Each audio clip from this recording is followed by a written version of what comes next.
홀레날 아침입니다. 마당에는 이미 마을 사람들이 하나둘 모여들고 있었어요.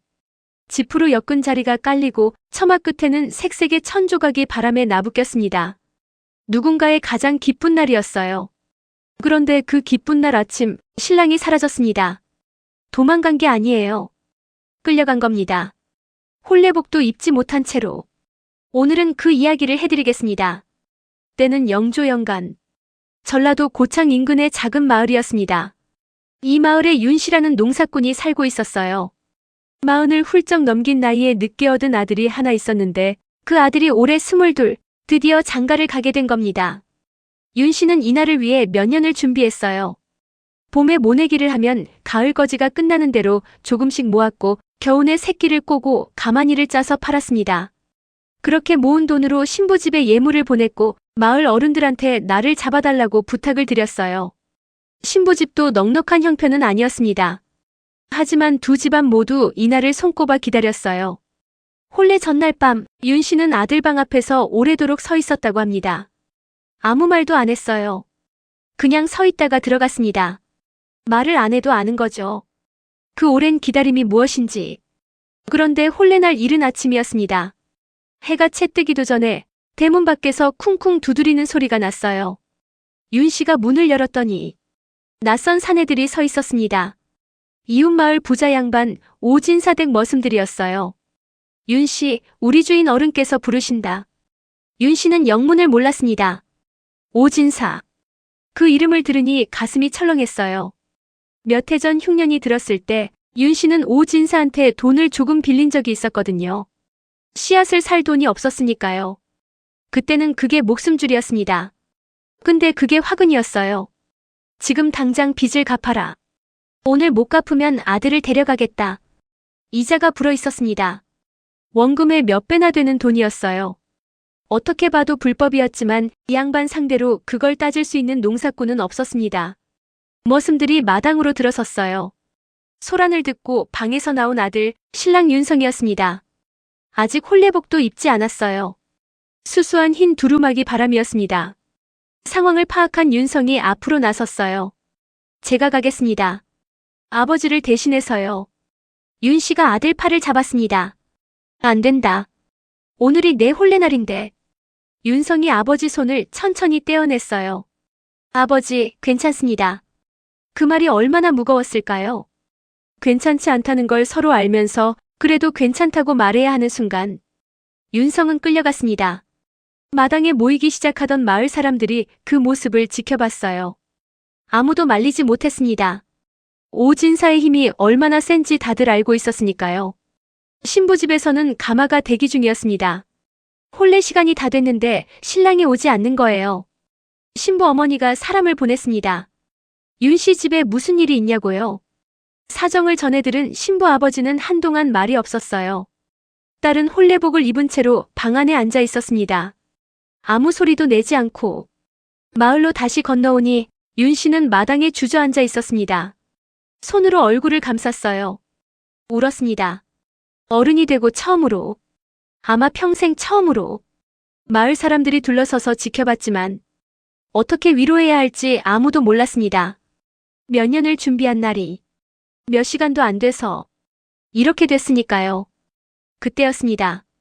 마을 어귀에서 낯선 사람이 걸어 들어왔어요. 허름한 잿빛 두루마기. 갓은 쓰고 있었지만 먼지가 잔뜩 앉아 있었고 발에 신은 집시는 뒤꿈치가 다 닳아 있었습니다. 한눈에 봐도 오래 길을 걸어온 사람이었어요. 나그네는 마당의 분위기를 한번 훑어봤습니다. 색색의 천조각, 깔려있는 자리, 울고 있는 노인, 둘러선 마을 사람들. 뭔가 경사스러운 날이어야 하는데 그게 아닌 풍경. 나그네가 윤씨 옆에 조용히 앉았습니다. 어르신 무슨 일이 있으셨소? 윤씨는 처음엔 대꾸도 안 했어요. 웬 나그네가 와서 묻나 싶었겠죠. 그런데 어디다 털어놓을 데가 없었으니까요. 윤씨가 이야기를 시작했습니다. 처음부터 끝까지 다 했어요. 흉년 이야기, 빌린 돈 이야기, 아들 이야기, 오진사 이야기. 나그네는 아무 말 없이 다 들었습니다. 그리고 천천히 일어섰어요. 나그네가 걷기 시작했습니다. 마을 사람들이 웅성거렸어요. 어디 가는 거냐고. 윤 씨가 뒤따라가며 말렸습니다. 안 됩니다. 오진사가 이 고을에서 얼마나 힘이 센 사람인지 아십니까? 군수하고도 친분이 있어요.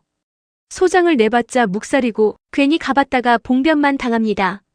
나그네가 걸음을 멈추지 않으며 말했어요. 집신 한 켤레 더 있소? 윤 씨가 어리둥절해서 물었습니다. 예? 발이 아파서요. 그 말에 윤 씨가 잠시 멈칫했어요.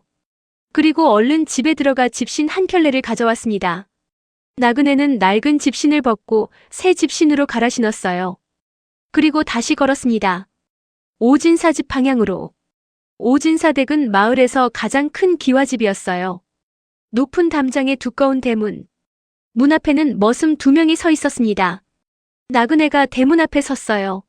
머슴들이 가로막았습니다. 누구냐? 주인 어른이 부른 사람도 아닌데. 나그네가 멈췄습니다. 품 안으로 손이 들어갔어요. 천천히, 아주 천천히. 꺼낸 것은 작고 둥근 청동패였습니다. 손바닥 크기. 3마리 새겨진 마패였어요. 암행어사 출두요. 대문이 열렸습니다. 머슴들이 뒤로 물러났어요. 아니, 뒤로 넘어졌습니다. 마패였으니까요. 박문수였습니다. 그는 마당으로 성큼 들어섰어요. 오진사는 사랑채에 앉아있다가 갑작스러운 소란에 나왔습니다. 마패를 보는 순간 오진사의 얼굴에서 핏기가 가셨어요. 박문수가 말했습니다. 장부를 가져오시오. 장부가 펼쳐졌습니다. 박문수가 하나하나 짚어가며 들여다봤어요. 윤 씨의 이름이 있었습니다. 원금은 5냥이었어요. 그런데 이자가 25냥이었습니다. 박문수가 조용히 말했어요. 나라에서 정한 이자 상한이 얼마요? 오진사가 대답을 못했습니다. 원금의 2배를 넘길 수 없소.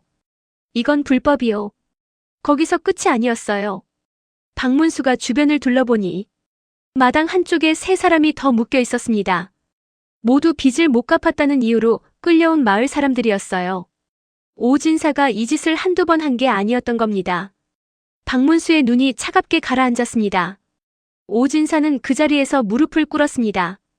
박문수는 장부에 적힌 모든 빚을 법정 이자 기준으로 다시 계산하게 했어요. 대부분은 이미 원금 이상을 갚은 상태였습니다. 오히려 오진사가 돌려줘야 할 돈이 생겼어요. 묶여있던 사람들이 풀려났습니다. 윤성도 나왔어요. 아버지 윤 씨가 달려가 아들을 붙잡았습니다. 말을 못했어요. 그냥 붙잡고 있었습니다. 박문수가 윤 씨 부자에게 말했어요. 해가 지기 전에 혼례를 치르시오. 오늘 날이 아직 남았소. 마을 사람들이 우르르 윤 씨 집으로 달려갔습니다. 다시 자리를 깔고 다시 천조각을 매달고 다시 음식을 차렸어요. 신부 집에도 사람을 보냈습니다. 신부는 아직 혼례복을 입고 있었어요. 한 번도 벗지 않고 기다리고 있었던 겁니다. 해가 뉘엿뉘엿 넘어갈 무렵 혼례가 시작됐습니다. 윤성이 혼례복을 입었어요. 절을 올렸습니다. 맞절을 받았습니다. 마을 사람들이 박수를 쳤어요. 윤 씨는 마당 구석에서 보고 있었습니다. 눈물을 닦지 않았어요. 그냥 흘러내리도록 뒀습니다. 박문수는 담장 밖에서 그 모습을 잠깐 들여다봤어요. 아무도 그가 거기 있다는 걸 몰랐습니다. 그가 마당을 향해 조용히 고개를 한번 숙였어요. 그리고 돌아섰습니다. 마을 어귀. 박문수가 다시 걷고 있었습니다. 발에는 윤 씨가 준 집신이 신겨 있었어요. 누군가 뒤에서 불렀습니다. 윤 씨였어요. 어르신, 성함이 어떻게 되십니까?